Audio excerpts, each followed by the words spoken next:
বাংলাদেশে তো বিএনপির চেয়ে বড় কোনো কিংস পার্টি নাই। দেশে এতগুলো মাজার ভাঙা হলো, আপনারা কি করেছেন?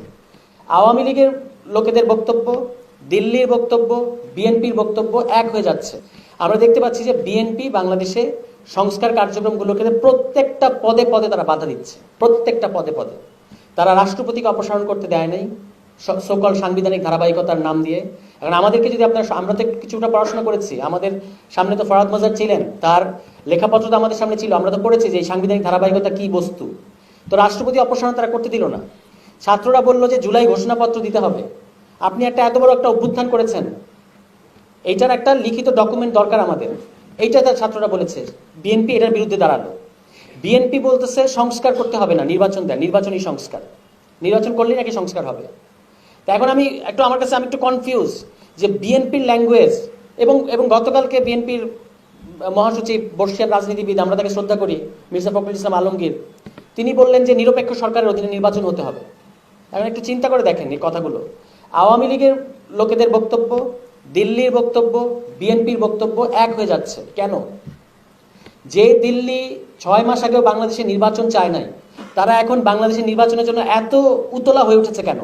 একটাই কারণ, জানুয়ারির আগে দিল্লি যে কারণে বাংলাদেশে ইলেকশন চায় নাই, ঠিক একই কারণে দিল্লি এখন বাংলাদেশে ইলেকশন চায়। সেটা হচ্ছে যে বাংলাদেশে কোনো না কোনোভাবে গণতান্ত্রিক বিকাশ, গণতান্ত্রিক রাষ্ট্র হিসেবে বাংলাদেশকে দাঁড়াতে না দেয়া। দিল্লি এটা পরিষ্কার বুঝতে পারছে যে তাদের আওয়ামী লীগকে এখানে আবারও বসানোর পরিকল্পনা ভেস্তে গেছে, এটা সম্ভব না এই মুহূর্তে।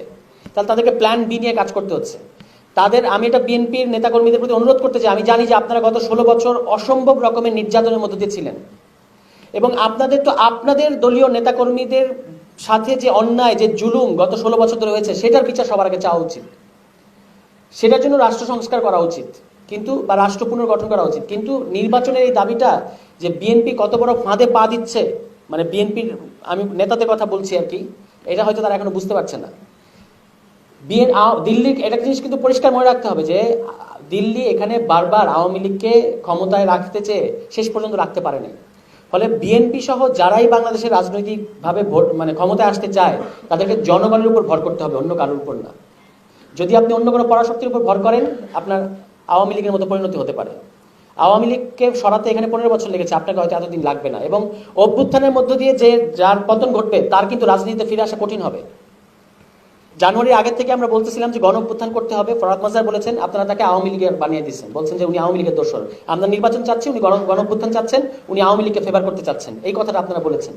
তারপর আপনাদের ওই আন্দোলনটা ফেল করেছে, ওইভাবে হয় নাই, জনগণ আসে নাই ওই আন্দোলনে, স্বীকার করা ভালো। 6 মাসে এবং জানুয়ারির পরে একটা লোক বিশ্বাস করে নাই যে বাংলাদেশে শেখ হাসিনার পতন ঘটবে। ছাত্ররা 6 মাস পরে ওই কাণ্ডটা করেছে, এত বড় একটা ঘটনা ঘটিয়েছে। এখন আমি প্রশ্ন করতে চাই, শুধু বিএনপি না, বাংলাদেশের প্রত্যেকটা রাজনৈতিক দলকে আমি প্রশ্ন করতে চাই, 5 তারিখের পরে বাংলাদেশের যে গণতান্ত্রিক রূপান্তর, যেখানে আমাদেরকে যেতে হবে, সেটা যাওয়ার জন্য আপনারা কি কি করেছেন? নির্বাচনের দাবি করা ছাড়া আর কি কি আপনারা করেছেন? দেশে এতগুলো মাজার ভাঙা হলো, আপনারা কি করেছেন? দেশে এতগুলো মব হলো, আপনারা কি করেছেন?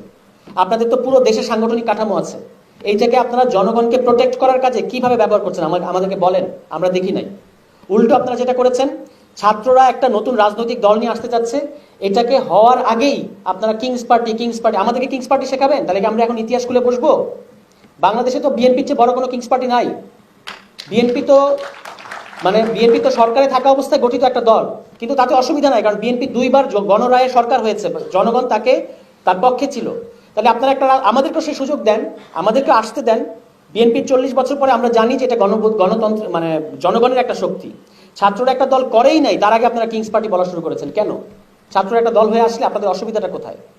মানে ছাত্রদেরকে দল হয়ে আসতে দিতে হবে, এটা আমাদের। আপনারা বলেন যে আপনারা বহুদলীয় গণতন্ত্রে বিশ্বাস করেন, তো বহুদলীয় গণতন্ত্র হলে ছাত্র রাজনৈতিক দল হয়ে আসলে আপনাদের অসুবিধা কোথায়? আপনাদের তো ওয়েলকাম করা উচিত।